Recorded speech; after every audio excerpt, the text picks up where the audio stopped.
बिहार शिक्षा के क्षेत्र में मुख्यमंत्री सम्राट चौधरी का बड़ा फैसला। हर साल होगी 20,000 शिक्षकों की बहाली। पुरुष शिक्षक जाएंगे अपने गृह प्रखंड के बगल में, तो महिला शिक्षिका जाएंगी गृह पंचायत के बगल में। दोस्तों नमस्कार, मैं हूं आपका दोस्त एसके चौधरी। बिहार शिक्षा जगत से बड़ी खबर। सम्राट चौधरी बिहार के मुख्यमंत्री। उन्होंने बिहार के बच्चों के उज्जवल भविष्य के लिए गुणवत्तापूर्ण शिक्षा के क्षेत्र में पहल करते हुए बड़ा फैसला लिया है। आइए दोस्तों, आज के इस वीडियो में हम आपको बताते हैं कि बिहार के मुख्यमंत्री श्री सम्राट चौधरी के द्वारा शिक्षा विभाग की समीक्षात्मक उच्च स्तरीय बैठक की गई है, जिसमें कई प्रकार के फैसले लिए गए हैं और तमाम पदाधिकारियों को मुख्यमंत्री के स्तर से आदेश भी दे दिए गए हैं। आइए इस पर विस्तार पूर्वक चर्चा करने से पहले मैं आपसे गुजारिश करूंगा, अगर आप मेरे इस चैनल को अभी तक सब्सक्राइब नहीं किए होंगे, कृपया अभी सब्सक्राइब कर लेंगे। दोस्तों आपको बता देना चाहेंगे कि 22 मई 2026 को मुख्यमंत्री सम्राट चौधरी के स्तर से शिक्षा विभाग की उच्च स्तरीय बैठक बुलाई गई और उस उच्च स्तरीय बैठक में बिहार के शिक्षा मंत्री मिथिलेश तिवारी भी मौजूद थे।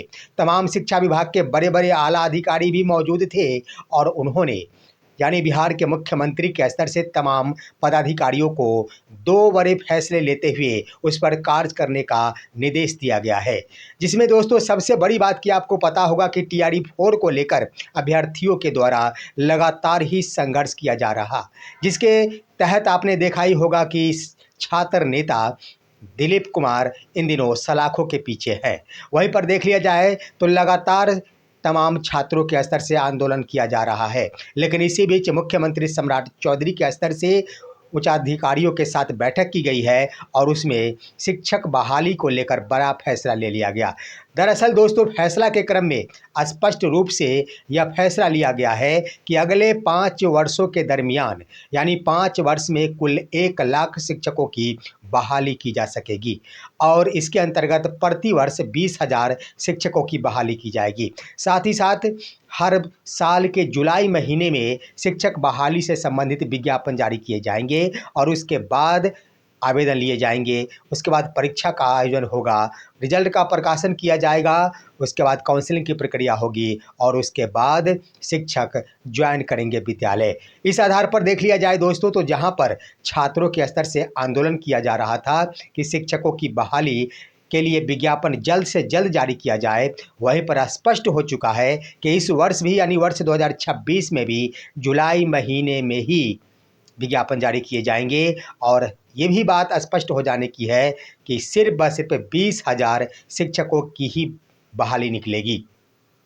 यानी एक तरफ कह दिया जाए तो जहां पर अभ्यर्थियों के द्वारा विज्ञापन को लेकर आंदोलन किया जा रहा, वहां पर खुशी वाली बात जरूर है कि जब मुख्यमंत्री के स्तर से ये बातें कह दी गई है कि जुलाई महीने में विज्ञापन जारी किए जाएंगे, यहाँ पर खुशी वाली बात है। लेकिन एक बड़ा झटका लगा दोस्तों कि रिक्ति को लेकर यानी सीटों की संख्या क्या होगी, तो ये स्पष्ट हो गया है कि 20,000 शिक्षकों की बहाली प्रति वर्ष की जा सकेगी। तो स्पष्ट है कि जुलाई महीने में जो 2026 के अंतर्गत विज्ञापन जारी किए जाएंगे, उसमें तमाम कोटि के शिक्षकों को मिलाकर कुल 20,000 शिक्षकों की ही बहाली हो पाएगी। तो इस तरह से दोस्तों तमाम अभ्यर्थियों के लिए बड़ी खबर है और मुख्यमंत्री सम्राट चौधरी के स्तर से ये एक बड़ा फैसला ले लिया गया है।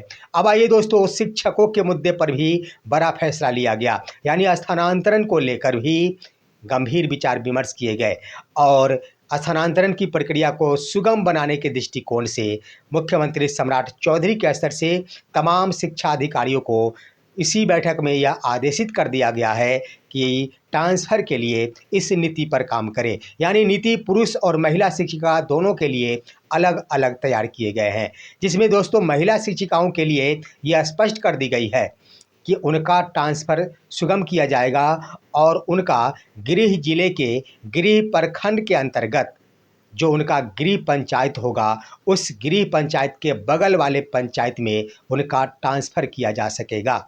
ये बातें स्पष्ट कर दी गई है महिला शिक्षिकाओं के लिए।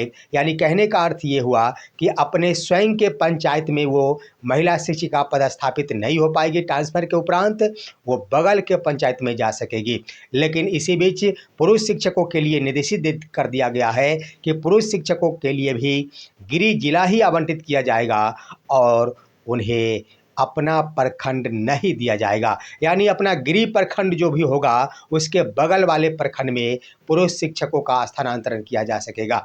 अब आइए दोस्तों, स्थानांतरण के मुद्दे पर विश्लेषण करते हैं। आपके मन में ये सवाल उठ रहा होगा कि क्या पूर्व से जो कार्यरत शिक्षक हैं, क्या उनके लिए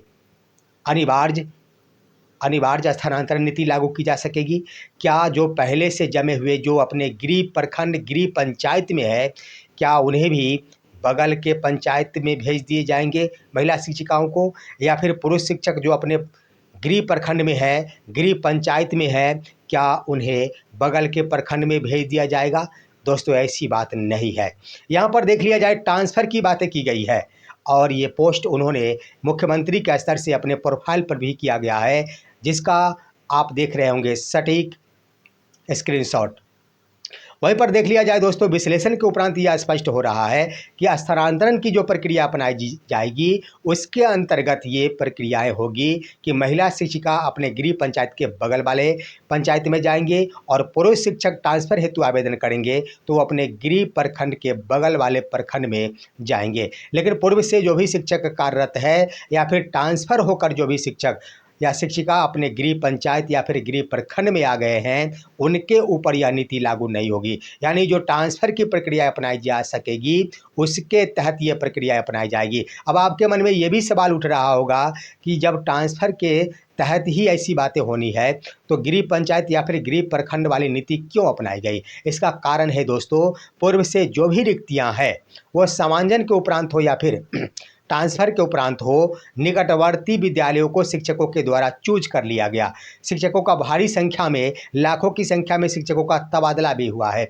ऐसे में निकटवर्ती पंचायत या फिर गृह प्रखंड, गृह पंचायत मिलना असंभव होगा, जिसको आखिर पहले ही ध्यान केंद्रित कर लिया गया कि बाद में जाकर मुश्किलों का सामना नहीं करना पड़े, ताकि शिक्षक या फिर शिक्षिका अपने गृह पंचायत या गृह प्रखंड का विकल्प भरे ही नहीं, ताकि बाद में माथापच्ची करना पड़े, जिसको लेकर पहले ही यह नीति निर्धारण करने की बातें कह दी गई कि पहले ही इस माध्यम से ट्रांसफ़र नीति में इस बात का उल्लेख कर दिया जाए कि महिला शिक्षिकाओं को पंचायत अपना गृह पंचायत में नहीं, यानी वो अपना ऑप्शन चूज नहीं करेगी गृह पंचायत का, और पुरुष शिक्षक गृह प्रखंड का चूज नहीं कर सकेंगे। तो इस तरह से दोस्तों पारदर्शिता बरतने की बातें की गई है और सहूलियत जरूर बनाने की बातें की गई। लेकिन मैं बता देना चाहूँगा कि पूर्व से जो भी शिक्षक कार्यरत हैं उनके ऊपर कोई असर नहीं पड़ेगा, वो जहाँ हैं वो वहीं रहेंगे। रह गई बात कि आखिर तबादला नीति की, तो इसमें देखना दिलचस्प होगा कि क्या अनिवार्य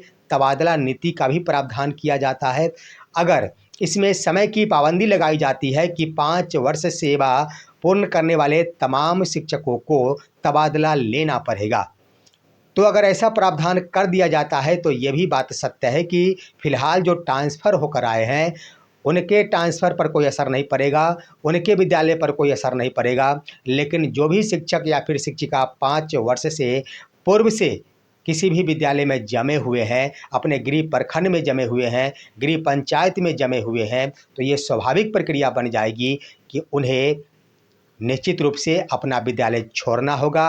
अनिवार्य तबादला नीति के तहत पुरुष शिक्षकों को ट्रांसफ़र लेना होगा और ट्रांसफ़र लेने के क्रम में हर हाल में उन्हें अपना प्रखंड का विकल्प छोड़ना होगा और महिला शिक्षिकाओं को भी अपने पंचायत का विकल्प छोड़ना होगा। तो इस आधार पर दोस्तों स्पष्ट हो रहा है कि आने वाले दिनों में तबादला नीति को लेकर एक बड़ा फैसला लिया जाएगा और ये भी बात सत्य है कि आने वाले दिन यानी जून महीना के बाद हर हाल में शिक्षकों का ट्रांसफ़र प्रारंभ किया जा सकेगा और जुलाई महीने से हर हाल में एक नया दृश्य विद्यालयों में देखने को मिलेंगे। दोस्तों, ये थी आखिर आज की बुलेटिन, यानी मुख्यमंत्री के स्तर से लिया गया शिक्षा के क्षेत्र में बड़े फैसले की खबर।